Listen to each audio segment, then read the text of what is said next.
Welcome to Alouettes Flightdeck, podcast dedicated to Montreal Alouettes football. I am Tim Capper. You can find me on X, that Repact. That's REPPACT. And I'm Cliffy D. You can find me on X as well, over at Cliffy D. And this episode of the Alouettes Flightdeck podcast is presented by our very good friends over at SportBuff, where if you go there to their website and use the promo code ALSFlightDeck10 at checkout, you will save 10% off your entire order.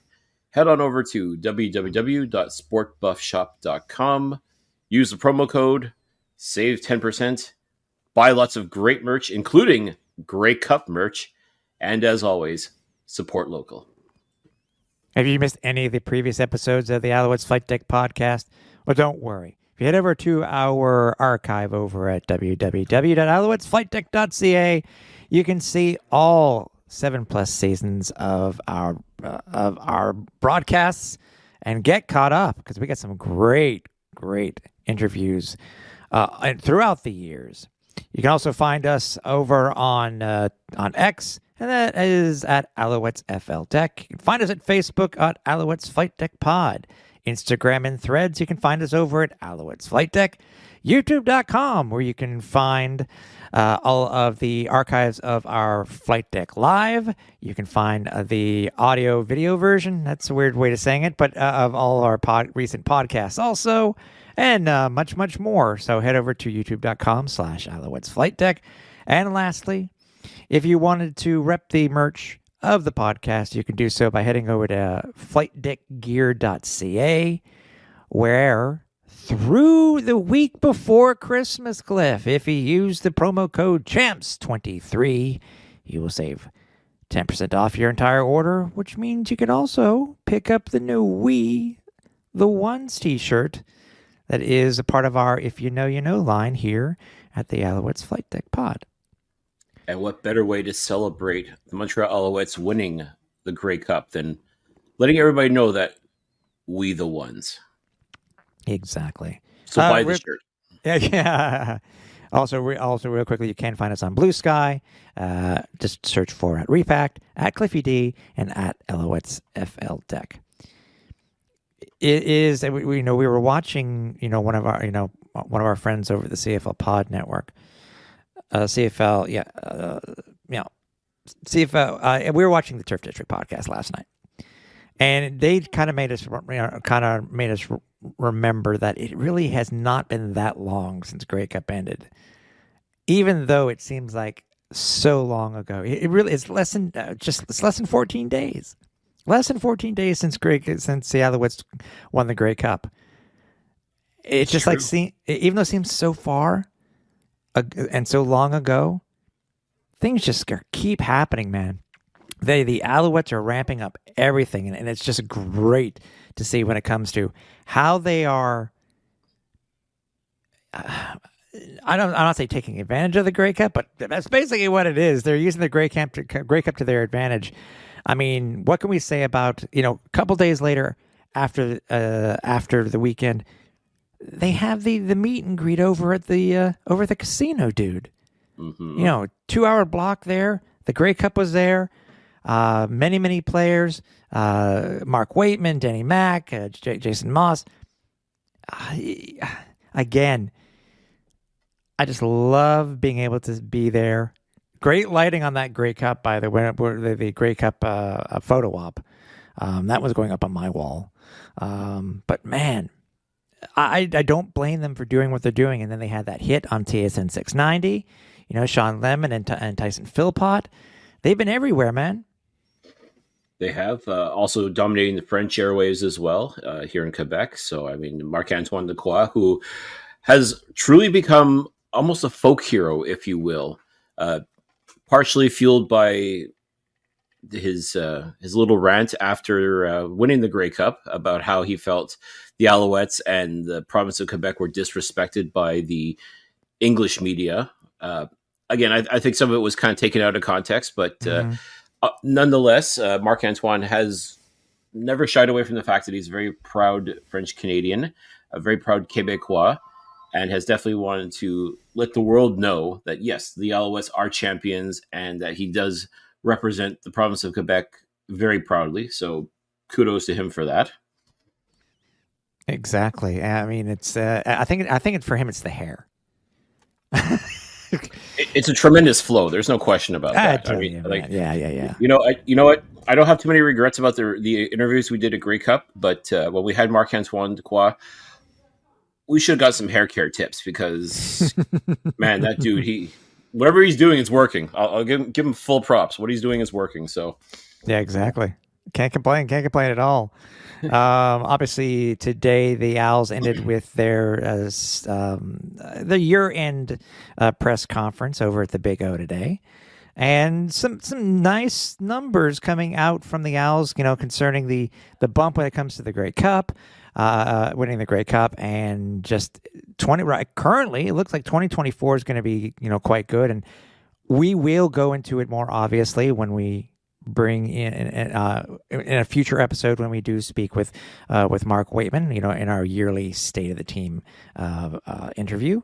But anything that was brought up today that really stood out to you? I mean, one for me was the amount of season tickets that the Owls have sold since the Grey Cup win. I think it's close to 1,000, if I'm not mistaken. Yeah, I mean, that's impressive. And whether it's because of the fact the Alouettes won the Grey Cup and in such dramatic fashion, whether it's just the after effects of having a championship parade for the first time in 13 years, I think people just all of a sudden are like, okay, I want to be a part of this. I want to get on board this train, and let's see where it goes. And for whatever reason, though, regardless of the reason why people are now all of a sudden all in on the Alouettes, it's great. I mean, we had joked earlier in the year, like, bandwagons closed because a lot of people didn't want to know nothing about the Alouettes. But now all of a sudden they win the Grey Cup and now you want to be on board. Well, guess what? The team does want you on board. They want your support. They want your love. They want your money, obviously. But they want you to be a part of this thing. Alouettes Nation has to grow. Alouettes Nation has to keep as strong as it's been and keep going forward, keep expanding. And what better way to do that than to say, yeah, all right, I got to see this defending Grey Cup championship team in action. And best way to do it, folks, get your season tickets. I mean, I don't think there's doing that Black Friday special anymore. So, you may have to pay full pop, but you know what? If this Alouettes team has taught you nothing else this past year, ladies and gentlemen, you're going to be entertained by this team. Win, lose, or draw. This team is going to entertain the hell out of you. Yeah, exactly. And I think too. What was it? We were talking about. It's a FOMO moment. I think that's what it is, Cliff. How it was with the puts in helmets originally. And how they created that type of FOMO moment. This is what it is. People do not want to get left behind. And see what the guys do in 2024. Also, too, I think total ticket sales are up a grand total of, I think it was 17%. You can't blame that. To me, that is when you look at all the numbers, that's fantastic. That's across the board. That's season tickets, that's loges, and that is corporate sales, if I remember correctly, or corporate tickets. And then obviously the big question, because this is one thing that we're going to be talking about tonight, and also stay tuned because we are going to be talking with with one of the local broadcasters here in Montreal to try to find out how they look at the Alouettes Grey Cup win. We have invited back the English voice of the Montreal Alouettes, Sean Campbell from TSN 690. So stay tuned for that one. Mm-hmm. But one of the obviously the questions to word out to Danny Mac is that what is this team going to look like, and of the lists of people that are currently listed as free agents, how strong are they going to be going after X, Y, and Z player? And it was very interesting to hear some of the answers that Danny Mac gave when it came to specific players, wasn't it? Yep, and it's funny because we talked with players obviously after the Grey Cup, talking with them afterwards, and a lot of them were just immediately. Maybe it was just the euphoria of winning the Grey Cup and the way they did. They're like, we all want to come back. We're running it back. We want to repeat. There's that excitement, and then after a couple of days and things die down and the celebrations stop, and all that jazz, and it finally sinks in. Like, yes, you did win the Grey Cup, and you did it as a member of the Montreal Alouettes. Are you willing to do that again? And if so, are you prepared to play for the same amount, or are you now thinking to yourself, you know what? I took a haircut to play for this team. They took a chance on me. I took a chance on them. But clearly, I played well enough to help win this Grey Cup. I got to get paid. And that's certainly their prerogative as well. But you can't pay everybody. That's the thing is, you've got a salary management system. A lot of guys are already under contract and making, very decent money. A lot of guys were beneficiaries of they were on a prorated salary. So, now if they're going to sign a contract, those are going to be the interesting ones that I'm going to be watching. But like you talk about like the big acquisitions throughout the season, like the Sean Lemons and Darnell Sankeys. I mean, it's all well and good to pay guys, prorated amount of money, but that they're going to want to get paid. They've proven, and listen, you can definitely make the argument that without the additions of Sean Lemon and Darnell Sankey, for example, this Alouettes team may not have made it to the big dance. So they're going to want to be compensated, and who could blame them? But these guys too have also said they want to come back to Montreal. They love Montreal. Sean Lemon was just in awe of the parade. Like he posted on his X account that, my God, like, you guys showed the love. Like this city is amazing. And even compared to the Grey Cup celebrations I was a part of in Calgary and in Toronto, Montreal wins by a country mile. Like, so you can tell he's loving life in Montreal. Darnell Sankey too made it very clear he wants to come back. So don't you mean win by a country road, by the way? I see what you did there. And if you know, right? Like that's right. And you're right about Sean Lemon, by the way. He was on TSN 690 along with Tyson Philpott. He said you just did exactly what he was saying, Cliff. He wants to come back. I mean, I don't think it's those are just platitudes. I think that's honest talk. When we were there, it was really hard to talk shop. You really want to talk shop with the guys. We were limited time when we went to the casino, so it's hard to gauge specifics. Guys who are in option years, et cetera. But yeah, dude, we're going over the list here in a couple of minutes, but I have a couple of names already in mind of who I don't think will be returning. To me, I think losing one of these players, I think will free up some money on the salary cap for the Alouettes. But as you said, what if you put the grand total of what, say, a Sean Lemon or Darnell Sankey was getting prorated at, what it would have been as a full year contract? What would those amounts be? We don't know. We have no clue. So, and if you take a look at their production as well, I mean, even prorated, what price tag would you put on that kind of production?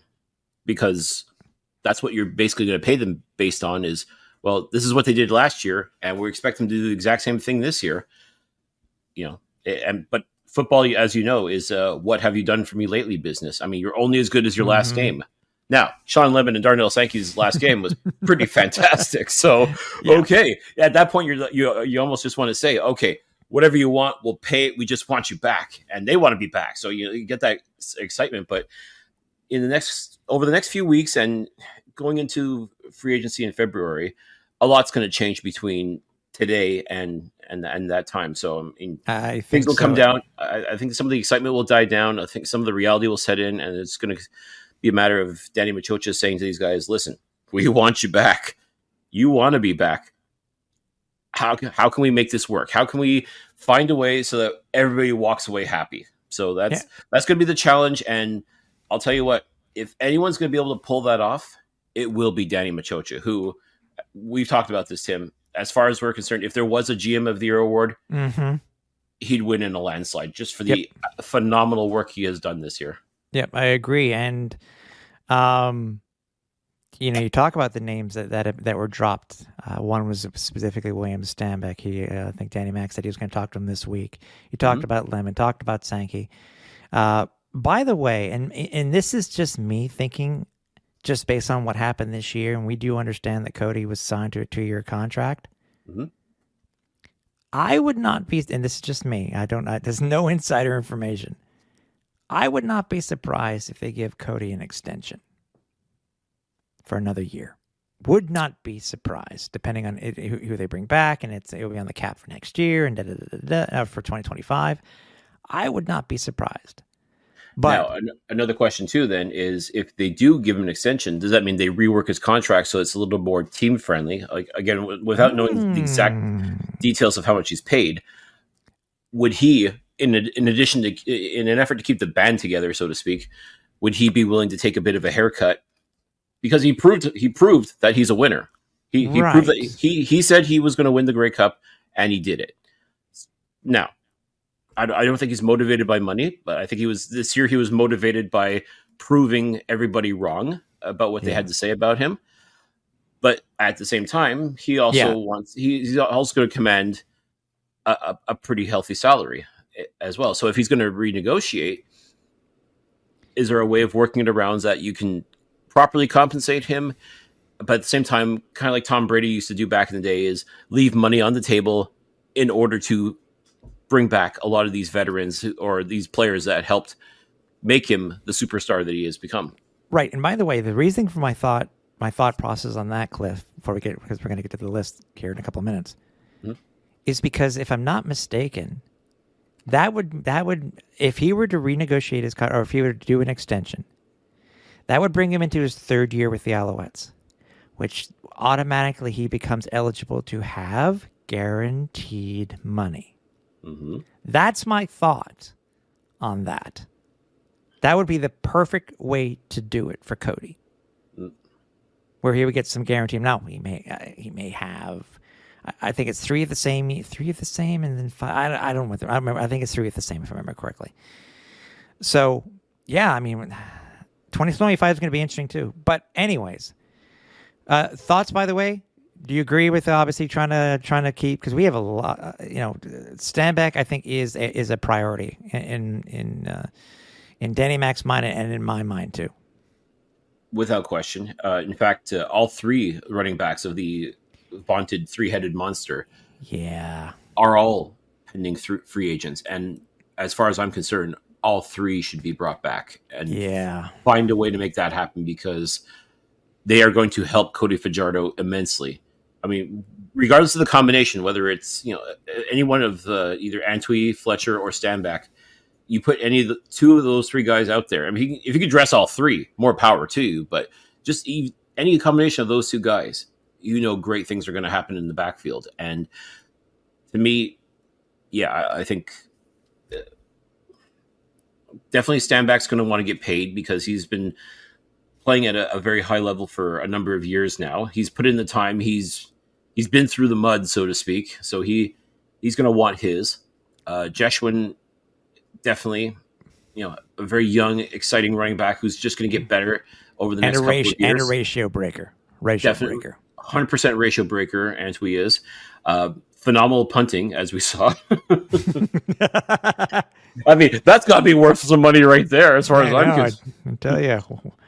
And Fletch, my God. I mean, we didn't get to see a whole lot of him towards the end, but when he's come in, he has just been absolutely phenomenal. He has answered the call every single time.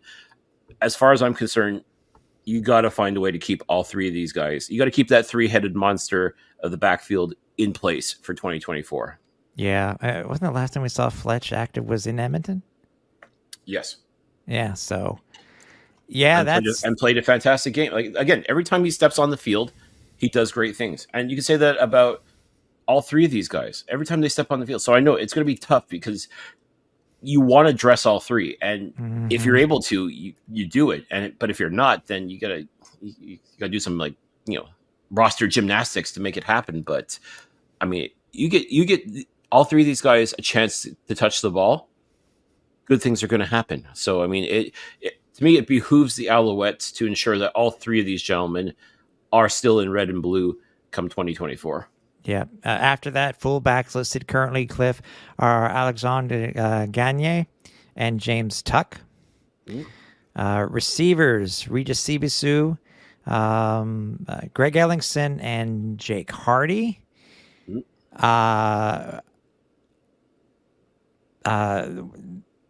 I honestly think I said we were talking about earlier before about certain money. As much as I love Greg Ellingson and what he's done, I don't think Greg will be back. That's my opinion. I don't think Greg will be back. I would have loved to have seen him more what he could do, but look at the wide receivers that he has. I mean, hey, stay as a coach? Sure, why not? Why not? I'll be happy about that. I mean, they've already got a pretty good receivers coach in Michael Leonardo, but that's true too. Offensive lineman David Brown, Philip Gagnon, Jesse Gibbon, Christian Matt. That's a huge one there, and Landon Rice. Thoughts on those? Because I know that they were talking to Christian Matt before. They've already asked him. They brought up the R word. I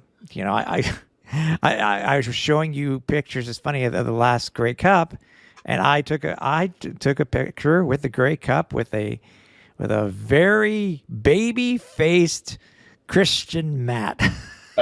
I saw that. That was hilarious. But yeah, now. That's the thing. Yes, his first year with the Alouettes, he won a Grey Cup as a member of the practice squad.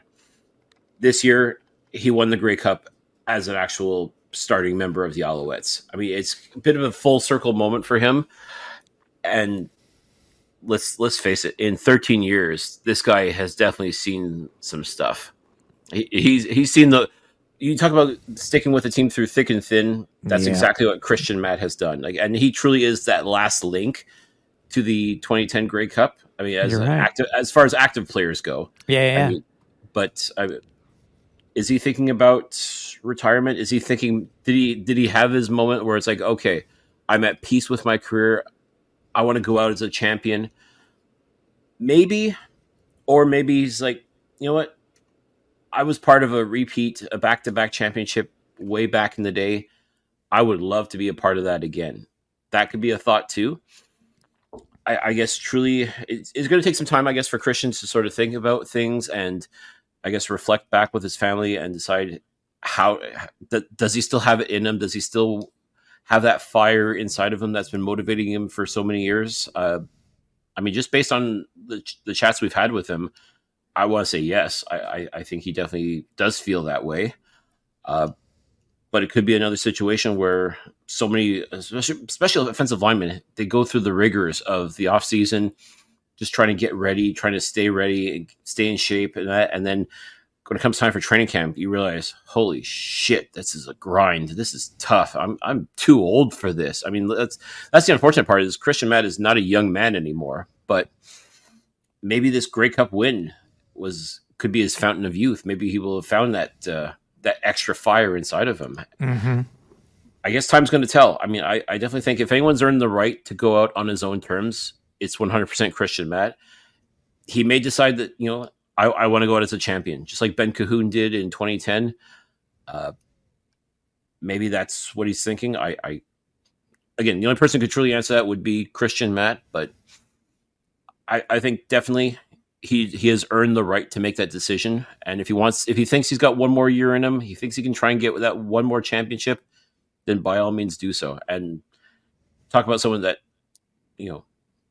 has been such a great mentor for the youngsters on the offensive line, like for the Pierre-Olivier Lestage, the Philippe Gagnons. I mean, like just guys, these are guys that have looked up to Christian and see him as a leader as well.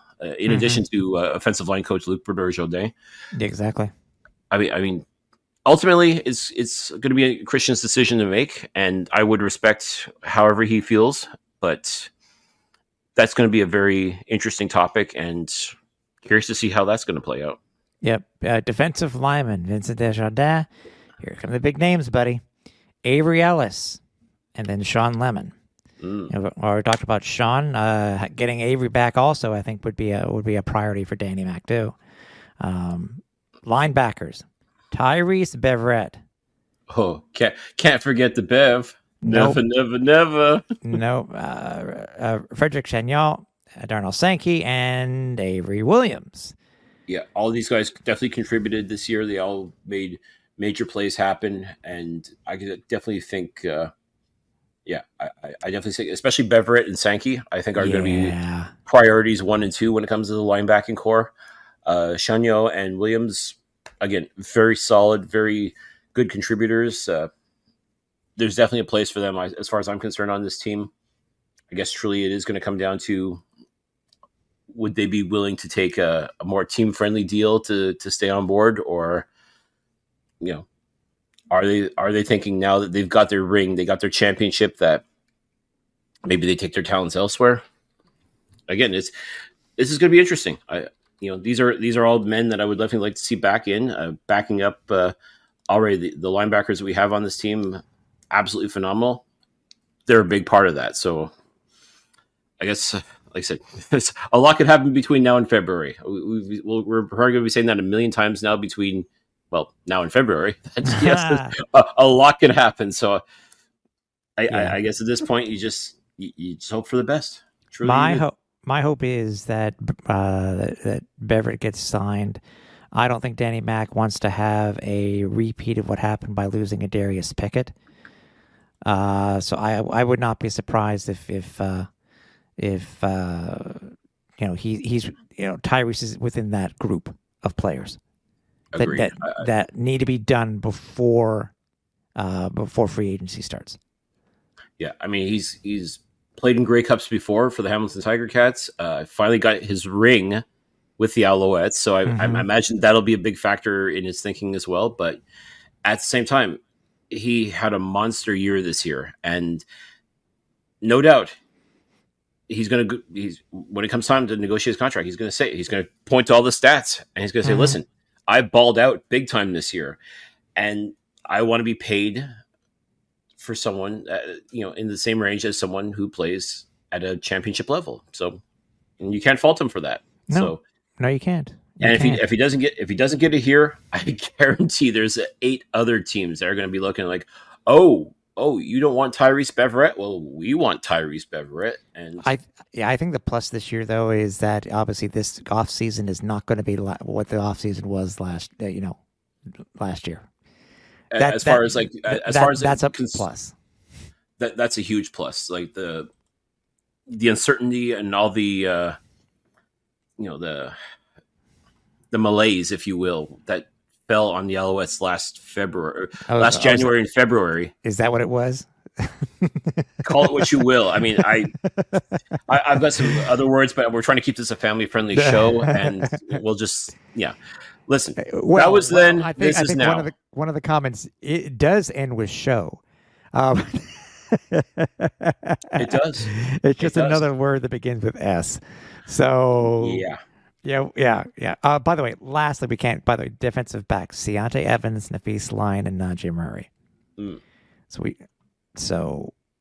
There are obviously people know these names now as much as we do because of what they did in 2023. And obviously, as a reminder to anybody who finished the season on the practice roster is currently a free agent. So that means all of our globals, all of our extra punters, kickers, et cetera, et cetera, et cetera. They're all free agents.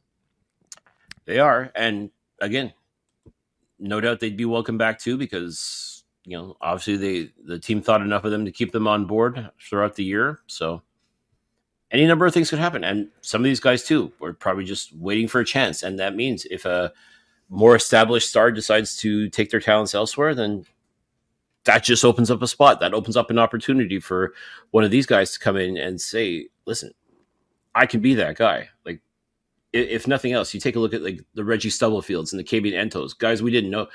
1 year ago, we didn't know who those guys were. But look what happened. They got their chance, and they made the most of it, and they're Grey Cup champions too. Exactly. It's just a simple matter of be ready when your number is called. And that could very well happen with any of these practice roster guys, or new people get brought in all the time as well. So any number of things could happen. That's part of the fun and also part of the stress, if you will, of free agency, because your first inclination, I'm sure, as an Alouettes fan is, well, listen, you got to keep everybody. You got to keep everybody because this is what, this is the championship team. You got to keep these guys together. And yeah, in a perfect world, you would. knowing full well what they're capable of doing. But easier said than done. Exactly. For all the reasons we mentioned and many more, it's just not as simple as that. So in Machocha we trust. I think that's how you have to look at it. I'm sure a lot of people, if you said that a year ago, they're like, "What the hell are you talking about?" But look what he's done. As far as I'm concerned, look what he's done. And he could tell me, "Okay, I want to keep I want this guy, and be like, "You got it." If you think that this is what I trust your judgment, 100%. I trust the judgment of Danny Machocha. We gave Danny Mac some grief at the beginning. We really did. But we are we're adult enough to say that, we knew it was a process. We were wrong, and Danny Mac has just shown why he is one of the best GMs in the league. Without question. When it comes to the architect, and this is what he talked about, even all the way back in 2020 when he was hired by the Alouettes as general manager, he wanted the opportunity to build a championship roster. Mm-hmm. Took him 3 years. That's not bad. That is really not bad when you think about it, folks. I mean, no. Everybody talks about the 5-year plan, sometimes even a 10-year plan. Like Danny Mac clearly had a 3-year plan and it worked. Like it's just wow. Yeah. I mean, getting there was quite the adventure, let me tell you. But at the end of the day, you take a look at exactly what he's done for this Alouettes organization, and seriously, it's just wow. Like, and it just comes down to a simple matter of, okay, new ownership comes in. You know they've got money. You know the bills are going to be paid. You know that, okay, I've got to sign players. You still have to respect and maintain the salary management system. But knowing that you can go out and get the players that you think will be the ones that are going to help you win the Grey Cup and not have to worry about, the bills being paid, or will fans be allowed in because, are fans even going to show up for games, for crying out loud? All these questions got answered. Everything was taken care of. Danny Mac was able to do the job that he was able to do, and wow. I can't complain. Like I said, we got the cup, so I can't complain whatsoever. So, as they say, you can question the methods, but you can't argue the results. No. Now, we were talking before too. By the way, stay tuned to all of our socials for any information that comes across when it comes to this, to free agency and any of these guys, because again, like I said just a couple of minutes ago, this is not going to be the same type of off season and free agency that it was last year in any way, shape, or form. So the Owls look good. It's just a matter of keeping track of the roster and seeing who stays, who doesn't, and we'll just go from there. So, but I it's funny to say, I can make a prediction, Cliff, that I think we're going to lose at least one of those names on that list. Yeah. I mean, I think anybody could say that. Even you could say that. I mean, sure, you have a couple names in that you've seen that you probably think they will not be back. But, it is what it is. I mean, that's football. That's money. That's free agency. That's sport. That's business. That's business. That's being a supporter. That's being a fan. That's, whatever it may be. But, and by the way, obviously, as the position that we're in as supporters, Cliff, we know how we are feeling when it came to this past year with the Alouettes, but we also wanted to find out how it was like when it came to the other side, the side that we don't normally see. When it comes to broadcast partners within the CFL, and specifically within Montreal. So. As I mentioned at the top of the show, we were able to speak with Sean Campbell from TSN, who is the voice of the Alouettes at TSN 690, and to be able to pick his brain when it came to what he thought of this past championship season. So, without further ado, let's get Sean in here and let's get into his brain and see what he has to say. So the Grey Cup's done, and obviously there are a lot of reactions to the Owls winning their 8th Grey Cup in Hamilton. We wanted to find out a little bit more from the reaction from local broadcast media. So we brought in a friend of ours. He is the English radio voice of the Montreal Alouettes from TSN 690, Sean Campbell. Hey, Sean, thanks for coming back. Hey, no problem. I mean, you guys have been working probably harder than me over the last few weeks, so might as well try and help out. I wanted to ask you about that. I mean, obviously, as people know, if people tuned into Sirius XM this for Grey Cup, it wasn't either the Bombers or the Owls home guys. Are you kind of disappointed? I really would have loved to have heard you, over, through the world. Basically, everybody would have heard you. But I mean, I get it's a league thing, and they had their own broadcast. But I'm sure you were a little bummed that you weren't able to call the Grey Cup. Yeah, look, it's something I knew already. I've known this for years that it's a national broadcast is working at the TSN that we don't carry. We'll always carry the Grey Cup, but we carry the national broadcast from TSN. And I know that they bring in the TV guys, like the secondary TV guys. So I knew Dustin was calling it prior to me calling it. So it wasn't this level of disappointment. Yes, the answer is I'd love to have called the Grey Cup. The odd thing is it's the first Al's game since 2019 that I watched on television. And I know there was no season in 2020, but I've been calling every game since. I haven't missed one. I'm, one of the few broadcasters that still travel. So it was, every single Al's game since then I've seen in person. So what I did ask, because they didn't know if the Owls were making it or not. The moment the Owls made it, I said, "Hey, is there anything you guys need me to do? Part of the broadcast, sideline reporter, pregame host, whatever." But they had their plan in hand already, and that was fine. I got to go to my son's hockey tournament up in Tremblant, so otherwise I wouldn't have been there. So I'm not bitter. I'm not angry. I'm not upset about it. I like Dustin. I think he calls a great game. I think it was a fun broadcast. Him and Marshall together. I listened to a good chunk of it. So no, I'm not upset. Of course, I would have loved to, but I already knew that I wasn't calling it, so it was fine. I think Marco took it harder than I did, but yeah, it's championship game that you're usually there and you're watching this team and you've seen it grow from where it was, coming out of the lockout to where it is. It's and I know I travel with the team, but I'm not not part of the team. I'm just, a member of the media that's kind of like tagging along for the ride. Yeah. And it was a real fun ride. And, I enjoyed watching it with my family. That's what I did. Although going to Tremblant is not a bad consolation prize.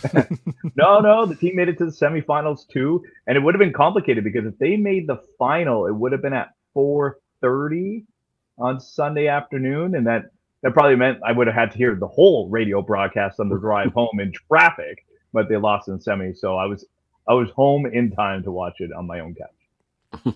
on this couch, actually. That's cool. I would imagine what traffic, Montreal, never from up north, never. Yeah, coming back on a Sunday, yeah. So it was, but like I said, it was a fun game, and it's great. It gives me a different perspective too, watching. And by the way, I have a great relationship with Rod, so I was watching Rod on TV, and I love Rod. He's a friend of our show, Campbell versus Gallo, and he's to me the voice of the CFL. So it was fun. It was a fun game. Yeah, we saw the guys from TSN over at the Canada Hall of Fame ceremony and breakfast on Sunday. So it was cool. But obviously leading up to, I guess we can ask how your reaction was for the semifinal. For the East final. Take me through what you guys in the booth were thinking, man. Because as I said, it's. First time that you've been calling the Allisons and they're going to a championship. I know Marco, it's the same thing for him, but being calling the game itself. But yeah, what was your overall feel like and stuff like that for the final? So the East final, I felt like maybe I was one of the few people that really felt that the Owls had a chance.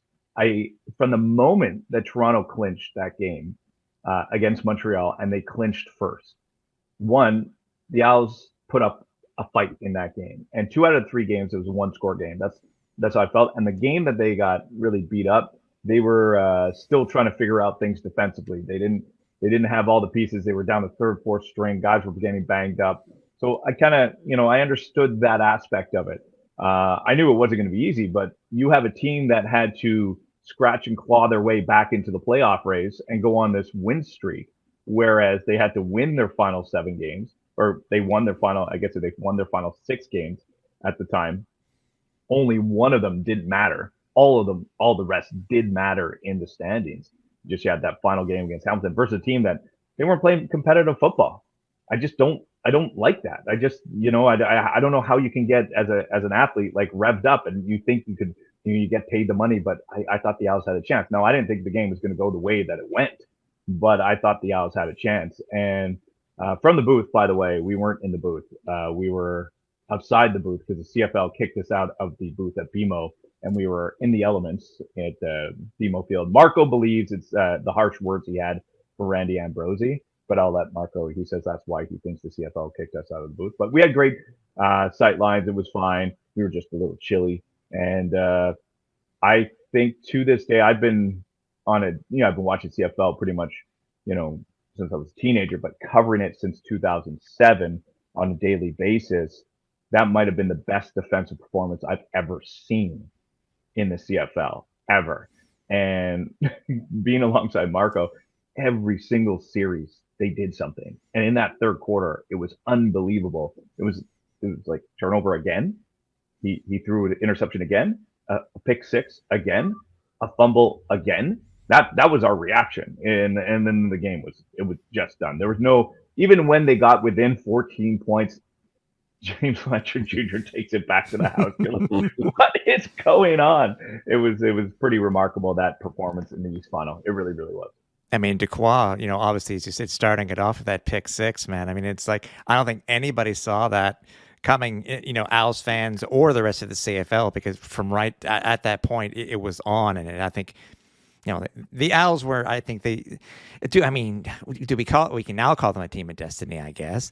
But I mean, at that point, it was like, I hated the narrative, Sean. It's like, well, you didn't the regular season.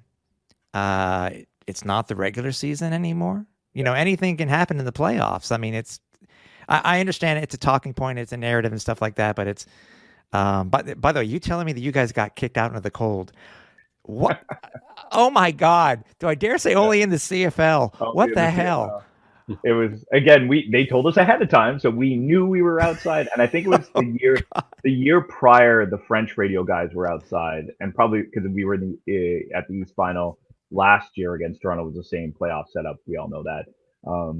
And I believe the French radio guy Jean was telling us that they were outside the year prior. And I don't know if it was a flip a coin, or next year, if it happens again, it'll be the other way around. I'm not sure. I mean, it really doesn't affect Marco and I, because we hate when the windows are closed. We open no matter the snow, the weather, or you'll always see our garage door open at Percival Molson Stadium. We are, men of the elements. The place we hate to broadcast the most is Tim Hortons Field in Hamilton, because the windows do not open. Everywhere else, you are outside, the windows open, you can feel the elements. You're right there. I can't stand Hamilton whatsoever. Because it's a great building, great, everything. But the broadcast booth for radio, you're enclosed and the window is shut, and I feel like I'm in a fishbowl and I can't stand it. Wow. So maybe it was a blessing in disguise that you didn't end up going to the Grey Cup after all. I would have sacrificed.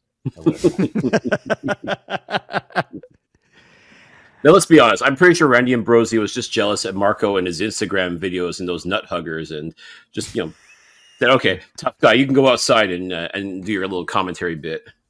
Yeah, I think it's his shred shack, but the best thing about being outside was, Marco, you guys know Marco pretty well, and he's got that outdoor bravado, and so we had our elements. I dressed appropriately. I knew everything, but at one point I realized my feet were getting a little chilly, but I was like, I can't be the first to make a move. I can't go get the extra socks.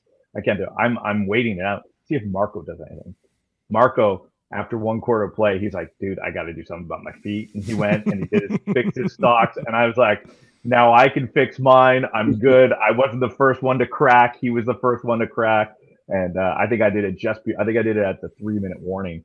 I had the extra socks. I didn't put them on. I didn't know how cold it was going to get. But of course, you're just outside it, and it wasn't freezing. It wasn't the temperature this year for all the games we called were pretty good. it's just the extended period that you're Mm-hmm. outside. That's all it was. I mean, the setup they had was really it was fine. It wasn't that bad, but I was just glad I outlasted Marco on the extra socks. That's all. It was damp. It wasn't. Yeah, It's true. It wasn't that cold. It was just damp, and I think that's yeah, what made it go through your body. It's like you're talking about funny how like you guys were in the booth in Edmonton. We were out sitting in the stands in Edmonton. We're talking about. We can only imagine what it was like for you guys because I think our feeder cells got cold a little bit more real quick. I think when we were out there, Cliff in Edmonton, because that something about that Commonwealth concrete, which is just absolutely horrible. So Yeah, it just retains the cold. Any kind of Yeah. cold, and it just projects it onto you. It's crazy. yeah. I try to remember. Sometimes, like I'm like, which broadcast booth is this again? What does it look like? And how's it feel? And it's funny because I've done every stadium now, but it's this odd thing. I have not done the new stadium in Saskatchewan. The Owls haven't traveled there, and the last time I went was when I was only filling in for Rick, and I went with David Sanchez, and I was at their old stadium. So I haven't been to their new stadium yet, just with the way that the schedule is. And Marco, every year, he's like, we got to go to. He checks because he loves Regina because he played there for a couple of years. So that's the only stadium that I haven't been to yet across the league. But yeah, there's some real nice ones. There's some real nice ones across the league that I like. I told you, Hamilton's the worst just because the window doesn't open. That's it. Other than that, I'm gonna pivot real quick here, Jane. We'll get back on track. What's your now that you say that? Obviously, except for with Percival Molson being up there, what's your second? I guess we could say second favorite place to call a game. Yeah, I got soft spot. The way they redesigned BC Place is really nice. Just it's a bigger, like, I think of the Big O, right? I'm like, maybe you could do something like this, but they won't. It's too expensive. I get it. But the way that they were able to kind of make this giant bowl capable of holding 25,000 people and make it feel like 25,000 people, not 20 in a 60, right? That we get in the Big O. You have 20,000, you're like, oh, you got 20,000, but it looks empty because you're in a 60,000. The way that they configured it in BC and the media setup is real nice, and it felt state of the art for an older building. I really like BC. Yeah. By the way, what did you think of halftime at Grey Cup? I know you weren't in person, but how did it come across? I thought it came across pretty well. I thought I like Green Day. I don't hate them. I don't like love them, but I kind of enjoyed that they didn't do a mashup of 12 songs in 2 minutes. They just said, hey, let's do 5 songs, 3 minutes each, 15 minutes, rock out, let's go. It was simplistic but quality, and I thought the sound came across. I thought the vibe came across. I thought that the CFL did right by getting certain fans and cheerleaders there to get the party vibe. I thought they did a really good job. I enjoyed it. Absolutely. Yeah. They actually, I don't think you guys could see it on TV, is they actually put speakers, they actually brought out speakers throughout the entire, along the sidelines. So it made for the ambiance a hell of a lot better. And, Cliff and I have been joking over the past couple of days. It's like, considering the, the fireballs that they were doing during their show, we're wondering if the people at home could actually feel it just like we could in stadium, because those things were, oh man, even though it was just as cool as it was, I think, over for the East final. It was nice to have just a little bit of heat coming towards us, at least for a 15-minute period. So that's true, because it was getting darker. It was a little, colder. 6 o'clock start. You're 8 o'clock, and there's no sun to keep you warm. So, anyways, you guys let me know next year, because I think I'm going to book my trip to the Grey Cup if the Owls make it or not. I think I'm planning to go out there. So let me know. Cool. Maybe I'll have to hang out with you guys. Yeah, for sure, man. But obviously, we look back at this. There's so many different narratives, Sean, for this season. From how it started off in training camp, ownership issues, player issues, not being able to keep free agents and stuff like that, and then just how they just basically motored on throughout the year. Got a couple of different puzzle pieces that really, really helped at the end of the year. When you were to be able to explain this 2023 season to somebody, if you were to do, your final broadcast of the season, how would you explain this Alouettes championship season to somebody? That's a tough one. you know, I guess you would explain it with the season starting and the off season and free agency and then even the ownership before you got to the season. If you were going to start the season was a question mark. And we saw what Dave Naylor even spoke about, years prior. If Stern did step up, that organization could have lost. And they got Stern for a while. That didn't work out, but he was kind of a placeholder until the league took over and then Pierre Carl Pelado took over. But there was just a question mark. But then you would sum it up that everything got answered. And the answer, and this is not, you know, to say that Pierre Carl Pelado came in and answered the ownership, and then they were able to move forward. But what that did, and I'm going to give a little bit of credit because I think this is where all the credit should lie on the Alouette season, is what Danny Machocha was able to do. We could talk about Jason Moss, we could talk about Cody Fajardo, we could talk about Sean Lemon, we could talk about Darnell Sankey, and we could talk about Pierre Carl Pelado. But on top of my list of why the Owls won the Grey Cup this year was Danny Machocha, and it started prior to all those questions because he made the move last year to take over as coach. And let's be honest, it actually was pretty good. Him on the sidelines, the players liked him. Tyson Philpott was telling me just last week that he was begging for Danny Machocha to stay on the sidelines. And he had a great staff in place. Anthony Calvillo, Noel Thorpe, Byron Archambault, everything was in place. But he was adamant. He's like, I don't want to coach. Then it was like, president, and they needed someone to run the ship. And he was adamant. I don't want to be president. I want to be a general manager. I want to build a team. He finally, with Pierre Carl Pelado coming in, he was finally able to just be a general manager. And we see what happened. The decisions to come in, to me, the American guys that were coming in, the Reggie Stubblefields, the Kavian Entos. Let's talk about those moves that no one's going to be talking about. We could talk about Cordell Rogers. I know that he ended up getting hurt in the end, but these are the guys that he started to bring in. Sean Lemon, Darnell Sankey, those are the big splashes during the season. Everyone's like, oh, what a move. How come nobody else wanted that, right? Like, that's fine. But to me, it's about Danny Machocha. The other thing that Danny Machocha did, he brought in a head coach that didn't dismantle everything. Because I really felt the Owls built a pretty good season last year that was a win away from the Grey Cup against Toronto. And Danny Machocha said, I want to build on this. He didn't know if he could build it on free agency, but he could build what he had already. And they were all candidates. Byron Archambault, Anthony Calvillo, Noel Thorpe. We know Andre Bolduc as well, all interviewed for the job. Bolduc moved on. But then when he chose Jason Moss, an outside hire, Jason Moss had the right of refusal of all the assistants. And he re-interviewed them all, and he kept them all. And I think that kept the players on board, and I think that kept the players' message that Danny Machocha started and the coaches on board. And to me, all those little pieces land on Danny Machocha, having Moss, keeping the same staff, because Noel could have walked away and found another job. Anthony Calvillo said, this is enough. Byron Archambault is going to be a head coach one day. There's no doubt about it in my mind. But to me, that's where I think if I'm going to tell the story of the season, it starts and ends with Danny Machocha. Absolutely, that's where I'm going to go. Yeah, no, you can't fault. I can't fault you the answer at all. I agree with you because, Danny was the one waiting by the phone, waiting to see if there was going to be that influx of money from PKP, or when the league gave the final say that they could actually go ahead. Is it fair? Because I call it the team this all year, Sean. Is it fair to say that the team really was an expansion franchise? At least in my mind, it was. Just because of all the first-year players and a smattering of rookies here and there, and they just all came together. First-year head coach, just those particular pieces and new owner, et cetera, et cetera.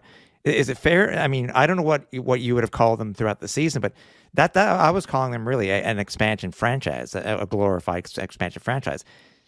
Is that a fair term to call them that early in the season? I didn't really ever think of it that way at all. I did feel like there was a good enough carryover that they weren't starting from scratch. I know that they were starting from scratch in a way where, the receiving core. No one knew who these guys. I don't know if you guys knew who these guys were. No. No, but I knew who Austin Mack was, but I'm also a 49ers fan, so. Oh, okay. And we knew who Cole Speaker was. Yeah, because from last year. Yeah, from the last year. And to me, even when all that happened, we saw what happened in the East Final with Tyson Philpott. So there was this excitement about Tyson Philpott coming into the season. But what kept happening was, and I remember through training camp, I had Cody on once on my show, and first thing he said, he goes, day one, I was on the same page with Julian Grant. And I was like, oh, okay, Julian Grant, he's heading into his third year, Canadian receiver. I still felt that he was going to be an outside wide guy. Maybe, he'll get his 35 catches and 450 yards and a couple touchdowns, maybe one long bomb.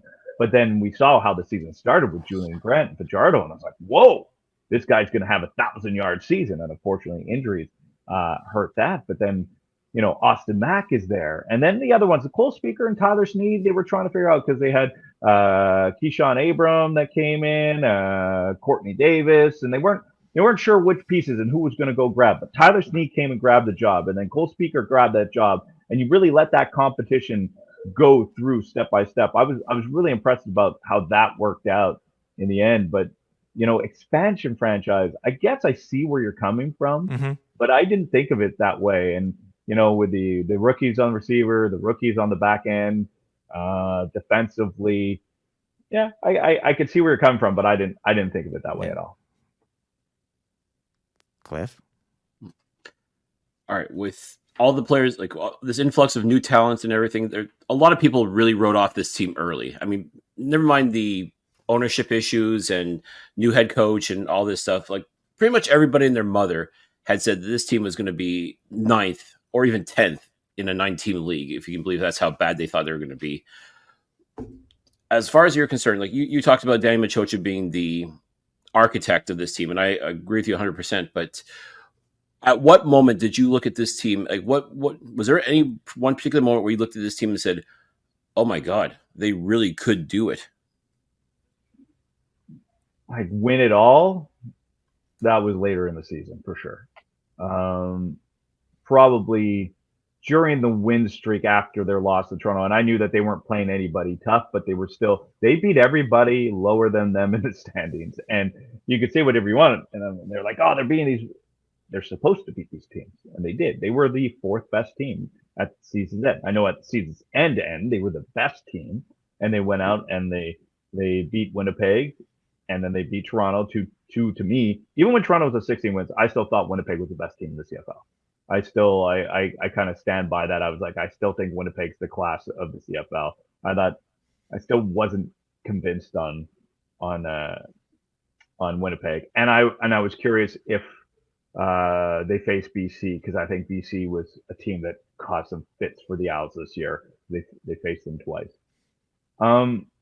In season, the game that I knew that they were good. It was interesting. It was a game that they lost 17-3 to the Bombers at Percival Molson Stadium, and is that early July? It's Canada Day.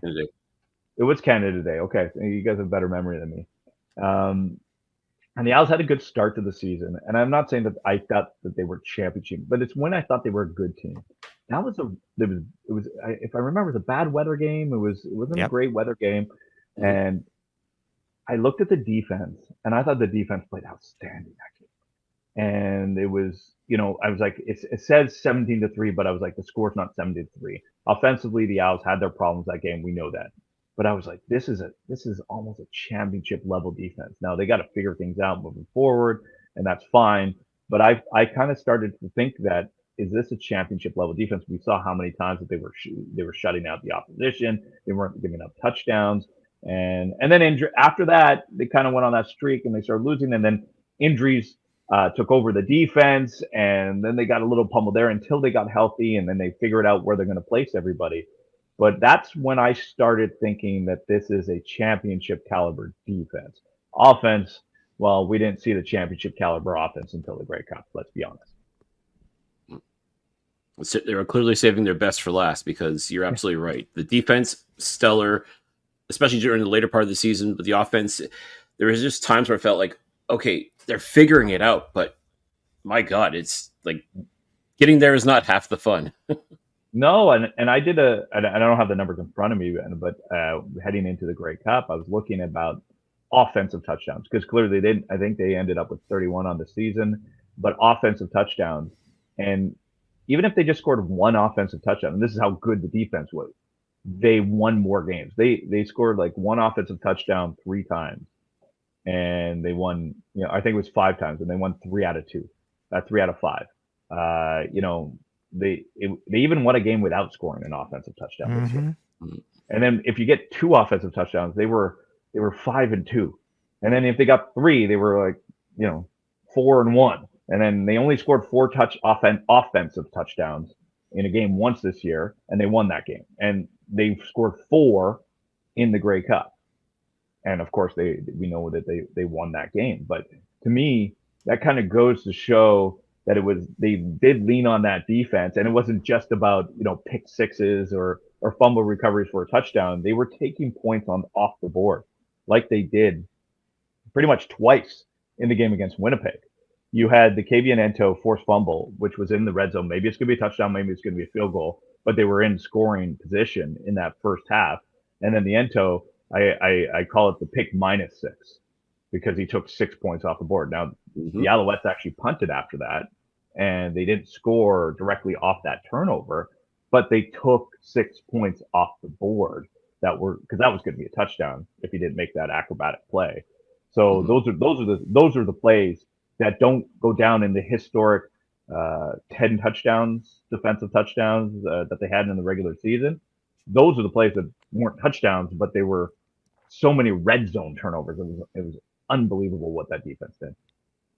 Yeah, and unquestionably, Kabian Ento with that pick in the end zone. I mean, that I think truly set the tone where it's like, okay, this team's not going to be denied. It's just they really just got to get the offense together, and they did.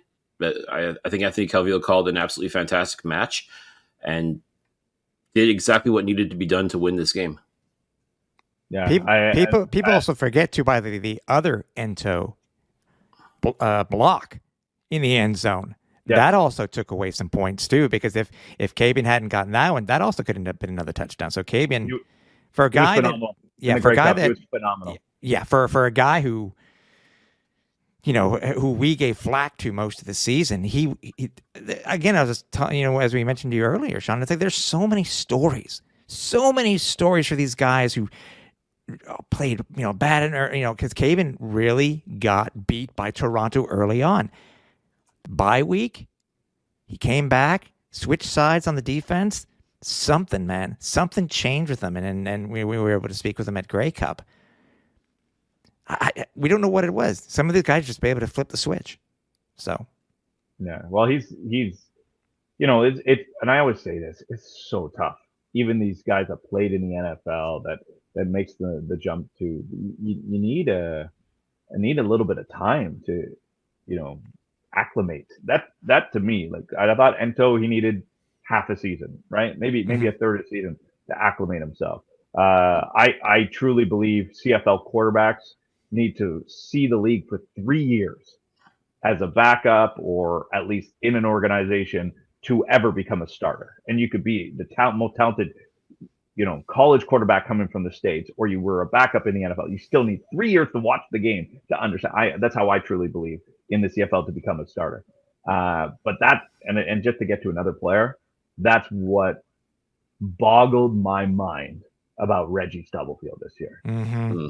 He was great from day one. And I was told when he got cut, they did not want to cut him. They had to. It was kind of the way that the contracts were working. And they said to him, please, we know you could go anywhere. Stay by your phone. We're going to call you. We're going to call you. And then it was a week later they called him, and then he came in, and he was in a halfback, and then he was at corner, and then next thing you know, he had to be thrown into that Sam. And if the Owls are smart, he could be their next Chip Cox.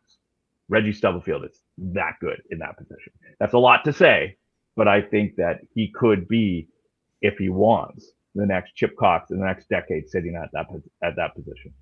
He's also, he didn't win, in my opinion, he is our most outstanding rookie. Oh, because I said he wasn't going to win, but I said he should win. I knew he didn't have enough recognition, but I thought he should have won Rookie of the Year this year. Yeah, Yeah, I agree. Cliff. Yeah, just what a story. I mean, again, we talk about this, keep talking about this story upon story upon story with this, not just the Grey Cup game itself, but just with this team in general. It's, my gosh. I mean, we'll be doing our year-end show very soon, and I could see that being a two-parter just because of all the stories that are involved with this. I can only just imagine for you doing your year-end show what that's going to be like. Yeah, I don't know. My year end, my Als this week, we've already done the year end, but then I had 5 hours of Alouettes parade coverage. We were there pretty much at 9. We started at 10. We went past, Gallo and I went past our 2 o'clock.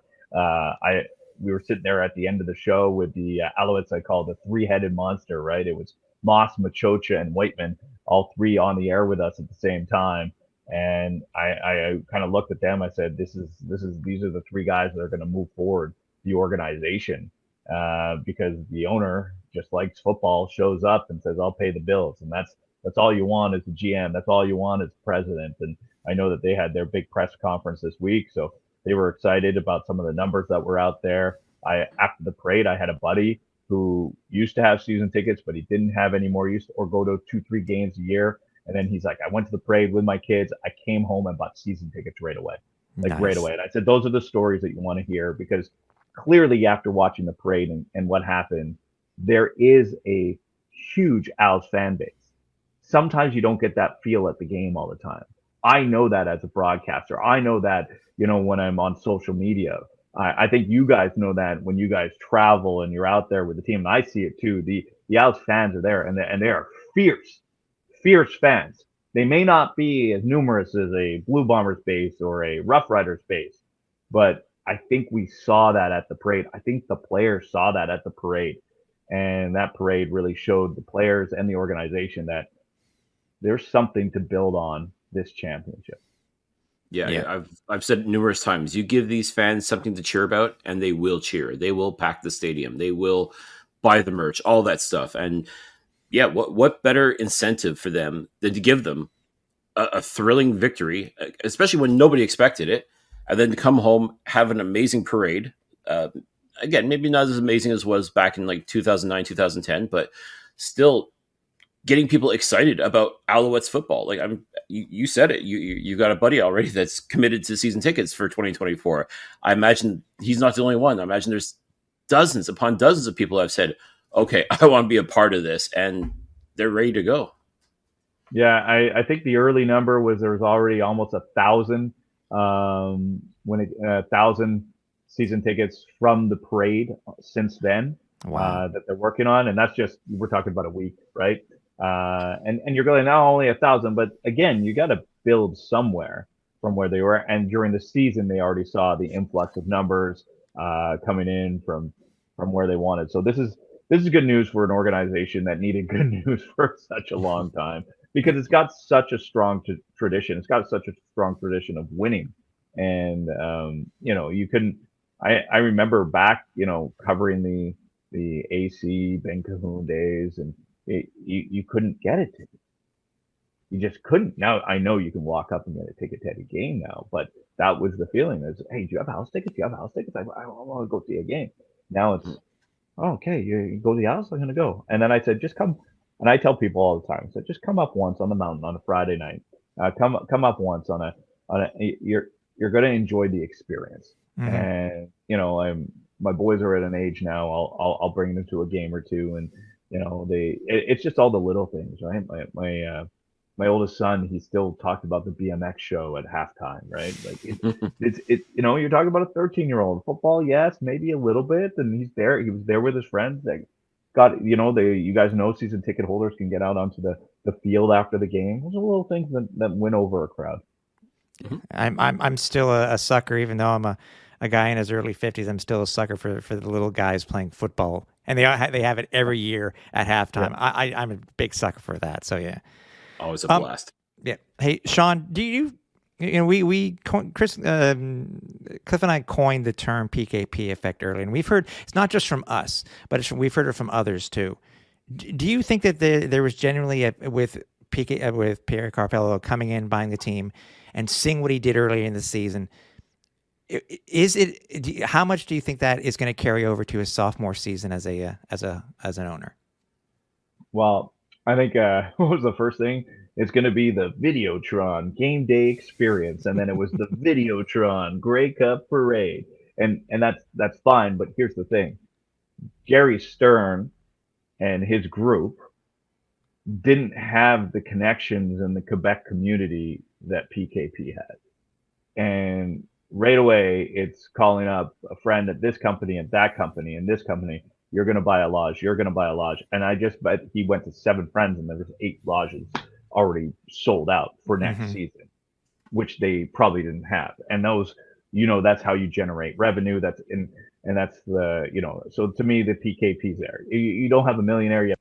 That's something that's right there. Right. And, I also think the PKP effect, and we'll see. I don't know him, and I saw him a couple times. I was like, hey, Pierre Carl. I didn't know where he was. He was like, hey, wait for me. And we were just walking by on I think we were in Ottawa when I saw him. And I was just saying hi. And I haven't had a chance to have a yet. Not that I didn't ask. I was busy with other stuff. He did one, I believe, with Melnick, and so I kind of let that go. But his opening press conference, what I really liked was he goes, I'm not in it for the money. I was like, okay, good. Because we're making money with this franchise is one of the things. I go back all the time with Bob Wettenhall, and everybody can feel however they want about Bob Wettenhall, but what did Bob Wettenhall do? He just funded a pet project. He's like, I have no problem wasting $8-9 million a year. I own a football team, and if the Alouettes didn't have that, then they wouldn't have had their franchise. So I tip my cap to Bob Wettenhall every day, because there would have never been an Alouettes if he didn't have his pet project. And if he wanted to dabble and come into the locker room with his cigarettes, go ahead, you run the show, do whatever you want. PKP is the other kind of owner so far that you want. Shows up, pays the bills, says nothing, cheers on the team. Now, I haven't heard anything from Mark Waitman. I haven't heard anything from Danny Machocha, but it looks like they have the carte blanche that they want. And it's not that you go, oh, Pierre Carl Pelado, and it's going to be all French or this, and he has his own agenda in the end. I haven't felt that one bit. Yeah. Let's see what happens in the sophomore season. I don't expect it to be any different.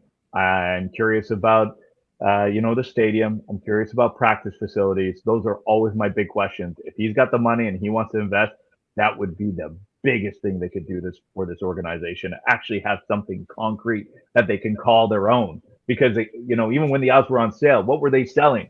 There was nothing to sell. There was no building. There was a couple offices and some football pads. That's all they were selling. There wasn't much to sell. So I think with Pierre Carl Pelado, you could sell a little bit more. I don't know, or build maybe a little bit more.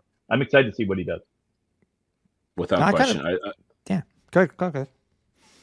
Yeah, just as you said, billionaire with a B. So I mean, he's clearly not afraid to lose money on this team. But I think ultimately, with the connections that he has and the way he can put things together, eventually this team will turn around and be in the black. Like, that's just the feeling you get. And he's going to do everything in his power to make that happen. And there may be an ulterior motive because, again, come 2026, when the broadcasting rights for the Canadian Football League become available, he's going to want to throw his hat in that ring.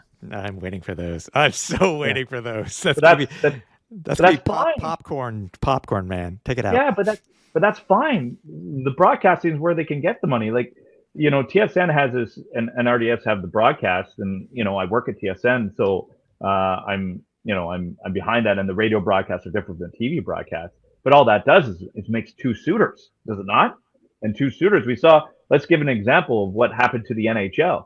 Those rights switched over to that crazy 12-year deal, and everyone's like, Sportsnet, what are you doing? But that's what the cost was, because there was 2 parties. Now you saw Sportsnet, they maybe overpaid for what they were able to sell. So whatever that balance is, it's going to make the price go up. It's going to put an influx of money into the CFL because it's a product that people want to watch. And, it's not going to be at a crazy height, but to me, it's just competition, and I'm kind of for that. And it doesn't mean he's automatically going to win the bid, and I'm sure he is. And maybe he only wants to win on the Francophone side versus the the English side. Maybe it'll be kind of a split, and who knows? But we'll see what happens there. But it doesn't, in the end, for me, it really doesn't make it. It's not going to make the CFL, unavailable. It's still going to be available for everybody, and it's just going to put more money in the CFL's pocket. And I'm sorry, the CFL needs the money in their pocket. Yeah. I have this argument all the time. People get upset that they get this little logo on these sports jerseys, and I go, yeah, I know it's annoying, but these leagues need it. they need the money, and if someone's willing to pay for it, you take it. One thing I was going to say about your PKP comment from earlier is that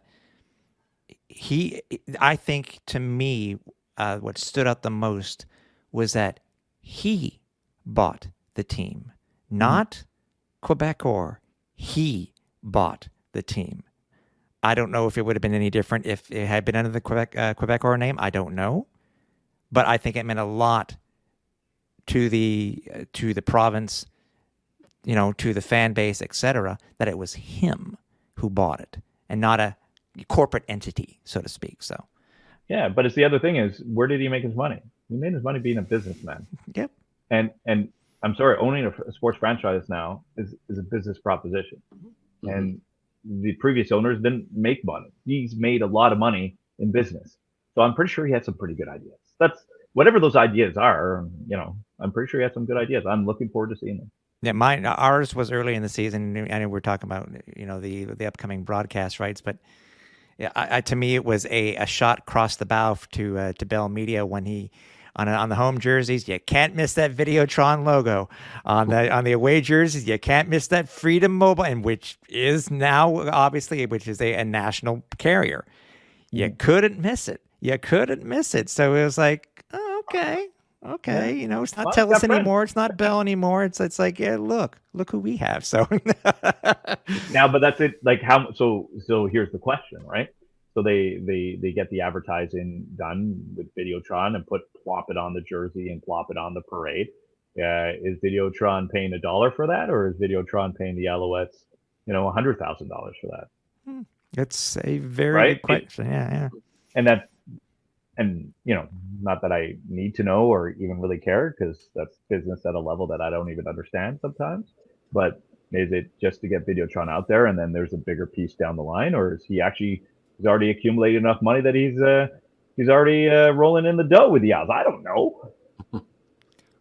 That's I agree. It's something that it's a good question, but we're like, let's see what Danny Mac's going to do in the off season and make sure that he keeps this team together as best as possible. So because he has the available funds, so it looks like he's still got a cap to deal with, right? Like it's not like he's got unlimited funds here. No.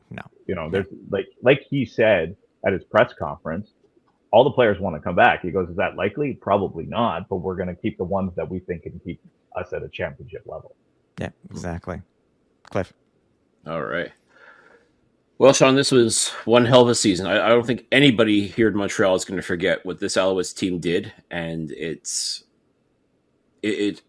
still mind blowing. Like, I mean, it's been almost 2 weeks now since the Alouettes won the Grey Cup, and I think people are still on a high about this. I think people are still like, "Holy cow, this really happened!" And how do the Alouettes sustain that momentum? And yes, you're talking about the people already lining up to get season tickets and all that, but like, how do the Alouettes maintain that momentum, especially now that the season's over? And of course, the focus in Montreal is going to go towards the Montreal Canadiens. How do you think the Alouettes are going to try and stay, I don't want to say relevant, but at least keep their names on people's lips during the off season?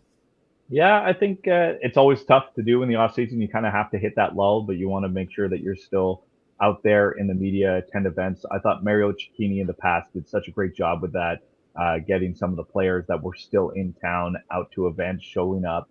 I know that the Owls are going to be honored, I believe, on Saturday night at the Bell Center. I don't think it's Thursday. I think it's Saturday night on the Bell Center. The Alouettes are going to be there. They're going to be pulled out. And I can't wait to hear, because it's going to be Marc-Antoine Duquois coming out there with the Grey Cup in the middle of the Bell Center, and that place is going to erupt. It's interesting because, I play sports with my friends, and I play soccer and I play hockey. The conversation always revolves around the Canadiens with what I do, and I play those sports, even baseball, with Mitch Gallo. So everyone we get in the room, they're like, hey, let's talk sports. The last few weeks, man, it's been about the Owls. It's been about the Owls. How is that going to carry on in the middle of, Super Bowl season? I'm not sure, because, the NFL and football is still out there, or during the Canadians trade deadline. No, that's going to take over most of it. But it's about the Owls to make sure that they keep people involved. I know in the past on our radio station, we've had Owls come on and be football experts, and we talk football with them. They've been great that way. I know that Sean Lemon's already said that he's interested in life in radio and in the media after. So, sometimes those guys dip their toes in a little bit early. So, staying relevant is going to be hard, but that's where Mark Waitman comes in. That's where the PR department comes in, and you're going to want to take advantage of this swell momentum of attention. Without question. Wow. I mean, yeah. What more could be said? I mean, like I said, we're still living off this high. We're still enjoying every second of this. It's a good time to be a sports fan in Montreal, I have to say. It's been a lot of fun, and when you get a championship parade in Montreal, I think people are going to remember that. And broadcasting from there was a lot of fun. I remember broadcasting there in 2010. All you want to do is make people who didn't decide to go feel like they should have came, right? Yeah, build that FOMO, as they say. Yeah, exactly. Oh man. Yeah. Well, dude, we appreciate you, bud. I know we've had you on the show before, but I mean, I felt it was necessary that we get the perspective from local broadcast media, and we may not be able to hear you all that often, but I can tell you that when you get to your sizzle reels together with your audio and the TV together, I love seeing those, dude. Please do more of those, because those are absolutely amazing. But again, man, we love hearing you. We're happy you're the voice of the Alouettes, obviously, and I can only imagine what 2024 is going to be like for you guys over at TSN, and just for Alouettes Nation in general. Yeah, no, I'm looking forward to next season. It should be a lot of fun, and thanks for having me on, guys. You guys keep putting the good word out there. You guys represent. I love bumping into you guys when we're out on the road. I know that you guys do so well representing Owls fans across the country. And how many between the two? How many games did you guys see in person this year out of the 18? Or you mean at the 21? Yeah, it's 21. I apologize. we could go to preseason too if you want. Cliff, you saw 16. You saw 17, I think, Cliff, because you saw another game in Hamilton and the preseason game. I saw 15. Yeah. Okay. I saw 20. Yeah. Well, yeah. How's bragging camp going? Yeah, but I missed the last one. Remember that. Oh, okay. That's yeah. Fair. And you get paid to do it too. I mean, we're paying out of pocket. Yeah, that's your issue, guys. That's your issue. You gotta get Videotron sponsors out here. Where are they? Where's the Videotron? I know. Talk to PKP. Come on. Yeah. Believe me, when we get them on the show, we're going to have some words. Okay. We're going to see. We're going to have to broker something, because absolutely. You know what? You should just put the logo when he comes on the show, and he's like, "Did I pay $1 for that?" It's like, yeah, just kind of like, the tip jar, like, here you go. Oh, yeah. That's right. Yeah, come on, PKP, slide in my DMs. You know how. Sean, if everybody wants to follow you, dude, where can they hear you? Where can they follow you on social media? Yeah, I'm on X, Instagram, Sean R. Campbell on both. It's pretty simple, and I talk sports every day. Still lots of Alouettes. I'll do my best to keep them in the cycle for you guys on Campbell versus Gallo. That's TSN 690, 10 to 2, Monday to Friday, and a variety of other shows too at the same time. But every single day talking sports, and enjoying this swell of attention towards the Alouettes. Awesome. Thank you again, Sean, for joining us. We definitely appreciate you, and get some rest, because I think you busted your ass all year, so probably get a little bit of rest if you can. Yeah, a vacation next week. Don't worry about it. There you go. It's funny. Broadcasters always seem to have a very unique perspective, because, as he said, he saw 20 games. Yes, he did. He saw 20 games, but I mean, he gave he had some great, interesting insights and thoughts. And by the way, it's funny. The first thing that stands out in my mind is that they were kicked out of the press box. for the East final. I was like, where were you sitting? We were on the same side of the field at BMO. Where were you standing? Where were you? Were people looking at you weird because you were talking to a microphone? I mean, I don't. Where were you guys? So that, You know what's to me, funny? Like we had media access, you and I, for the press box at BMO Field, and it never occurred to me to look for Sean and Mark because obviously don't want to bother them. They're obviously working, providing great coverage on the radio, but it's funny, like didn't see them at all. I'm like, I didn't think anything of it. It's like, okay, well maybe, gone to the bathroom, get a snack or something like that at halftime, whatever. You do what you got to do. But yeah, never in a million years did I think, oh, they're outside broadcasting the game out amongst the great unwashed. Like what? That's wild. But welcome to the Canadian Football League, ladies and gentlemen. Exactly. I mean, and obviously too. I mean, the last time that we saw them, you saw them, was in the booth in Edmonton. So I mean, it's. I would love to know how that. I know you try to explain it as best as possible, but and anything that Sean brought up that stood out in your mind. I mean, again, his take on things was definitely fantastic. I mean. There's so much. I mean, as we talked about, there's so many storylines within this Grey Cup winning season. I mean, and we'll definitely delve into it ourselves, for our year-end episode. And it's definitely great to get his perspective of things. Again, just from his point of view, he's seen everything. Like he's gone on the road with the team. He's seen the trials, the tribulations, watched players grow, watched them fall off. He's seen it all too. And it was just an absolute treat to be able to have him come on and just share some of that insight and some of that thought process with us. It just, I really hope you folks listening truly understand and appreciate just how incredible it is to get that perspective of things from local media. It's just, it's a treat. There's no question about that. Yeah, I agree. Again, really, the first thing that stood out to me was them being kicked out. That's funny. Out of the entire 40 minutes, that's what stood out the most was them getting kicked out. It was like, what are you talking about? Never a dull moment. Let me tell you. CFL, you so silly. Hey, there was some news today that the CFL broke. It was kind of I guess we could say it was kind of a worst kept secret type of thing, considering how much information was actually leaked. But what's funny about this news, which I know you want to talk about, we kind of deducted something else just based off of that information that we found out. But what was it the CFL announced today? Well, if you folks are big fans of Touchdown Atlantic, you're going to be a little disappointed because now they're going all the way to the left coast, and now it's going to be Touchdown Pacific. Yes, the BC Lions and the Ottawa Redblacks Labor Day weekend will be playing a game out in Victoria, British Columbia. And that weekend is very significant because, as you know, Labor Day weekend is huge in the Canadian Football League. You're talking about like the usual matchups, like the Labor Day Classic between the Rough Riders and the Blue Bombers, the Battle of Ontario between Hamilton and Toronto, and the Battle of Alberta between Calgary and Edmonton. And there's always that one combination of Ottawa, Montreal, and BC in some way, shape, or form. The two of those three teams end up playing each other, and the other one gets a bye. Now this year, because it's Ottawa, they announced it was Ottawa going to Victoria to play the BC Lions. That leaves the Alouettes as the odd man out, so to speak.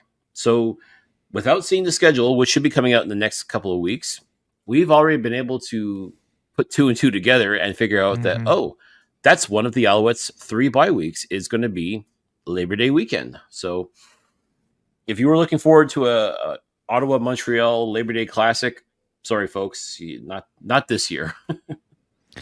No, but with the league talking about how they were going to go back to a balanced schedule when it came to, there will be at least one home and away for, when it came to come East versus West, et cetera, and less matchups, I guess, within the division itself. Again, it's always been that way. I think they've always tried to make the best as they could when it came to the 3 teams, and we know that the matchup between Ottawa and Montreal, we're leaving that. You know what? I'll give that up to take to give it to Thanksgiving Day any day of the week. So I mean, I can't complain with that. One question I wanted to ask you is specifically about Touchdown Pacific. I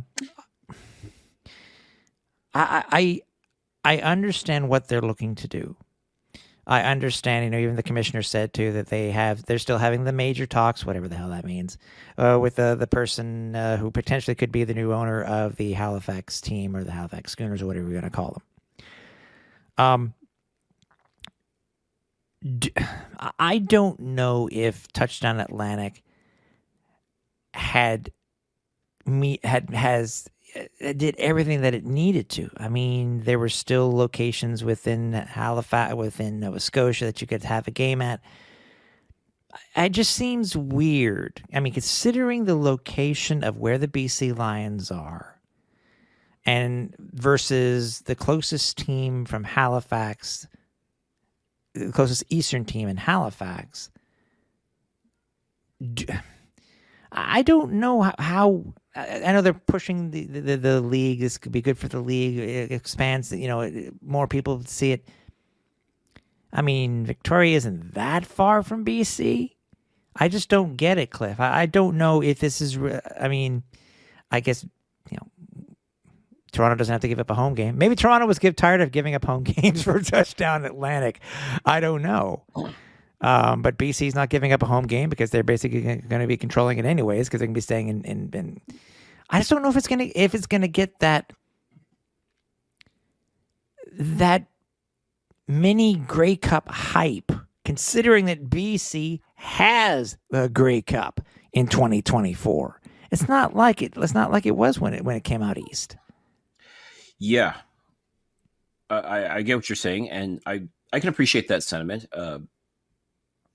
Because again, even though it's Touchdown Pacific and you're playing in a place that's not typically housing a CFL team or a stadium or such, but it's still another chance to get the word out. It's still another chance for fans to see a Canadian Football League game in a different locale. Mm-hmm. And I think there's an appeal to that as well. But the interesting thing about this is the fact that for Touchdown Atlantic, for example, it wasn't just the fans of teams that are playing in Touchdown Atlantic that were making the pilgrimage to the Maritimes. Other fans would be making that trip as well, even though their team's not in it. Still, like as you said, for that sort of mini Grey Cup feel to it. Mm-hmm. That's why that was the appeal for a lot of fans to go and check out Touchdown Atlantic, even if their team wasn't in it. It was just the idea of seeing a Canadian Football League game in a different locale, like one that has no team whatsoever. Whereas I don't think you're going to quite get that with Touchdown Pacific. I mean, if you're a BC Lions fan, especially one that's not living in Vancouver proper itself, like if you're living on Vancouver Island, you're excited because, now my team's going to be a little bit closer to me. I now have this opportunity to see them in a totally different setting. And that's great. I mean, that's definitely great because, again, it is the BC Lions, not the Vancouver Lions. So as far as the efforts to try and promote the fact that this is BC's football team, it applies to all of British Columbia. Mm-hmm. And I think in that sense, it's a great thing and a great way to help strengthen that resolve between the people of British Columbia and the Lions. It's still going to be an event. It's still going to be interesting. But I think the fact that you're not going to get quite as many fans traveling, I think, to see that game. I agree. I mean, let's face it, like the Labor Day Classic, I mean, is massive. And Rider fans, they're everywhere. They will travel to see Canadian football, especially if the Riders are playing in the game, which they're not. So, but again, I don't see too many Rider fans or Bomber fans going to make that trek. If you have the choice to make a trek to which game you want to see, I don't think too many of them are going to choose Victoria over Regina, for example. Yeah. I just checked, by the way, including the ferry that has to be taken, et cetera, et cetera. I guess I can't think of where everything was located at the time when I first saw it. But it's 3 hours from BC Place to Royal Athletic Park. Interesting. Yeah. It's a bit of a hike. Yeah, it is. I mean, again, too. I mean, I've not been. I haven't been to Victoria. I'm just curious to see what they're going to be able to do with it with this park, because I think it's a park of 3,000, but it's a grass field, by the way. That's a plus. Mm-hmm. So I get, again, I'm curious how many members of our nation are going to make the pilgrimage to Victoria. I think that'll be key as well. well, I don't know if they're going to if the Red Blacks are going to offer a travel package. They've done fan plane games before, out to Regina, for example, and true and such. So would they do something similar to that? I think it would be a great idea. I mean, especially if you get enough fan interest involved and make the package relatively affordable. I mean, let's not forget, you are flying from Ottawa to Vancouver, or Victoria, I should say. So, I mean, it's not going to be cheap. Can you fly into Victoria?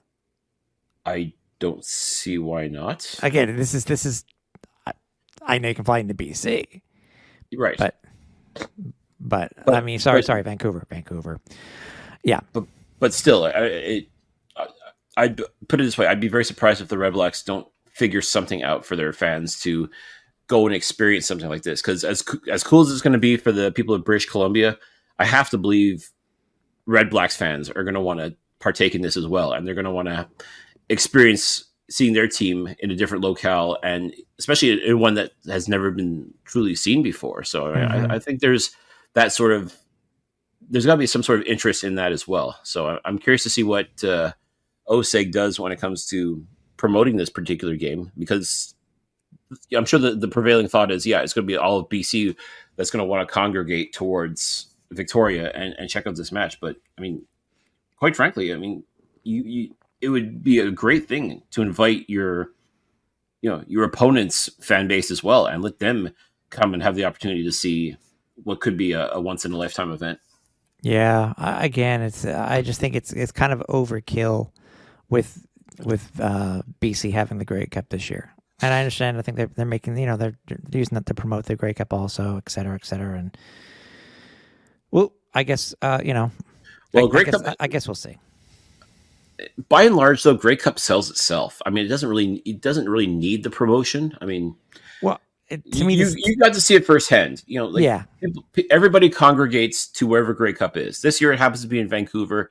I don't think it's going to be an issue selling out BC Place. I don't think it's going to be an issue as far as people being able to go and enjoy Grey Cup for what it is. I don't think it needs to be sold, for lack of a better term.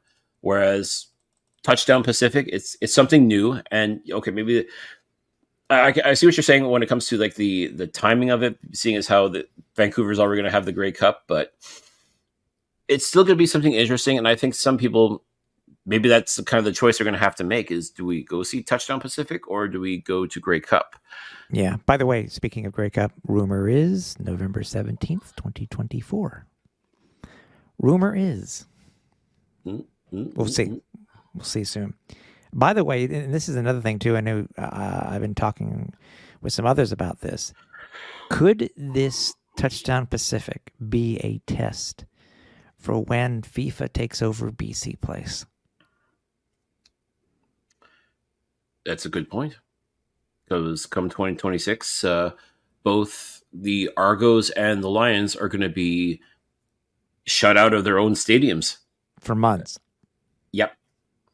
And Toronto, okay, you could go to Tim Hortons Field and play there. I'm sure it's going to kill a lot of Argos fans to have to go watch their team play in Hamilton Stadium, but that is a solution.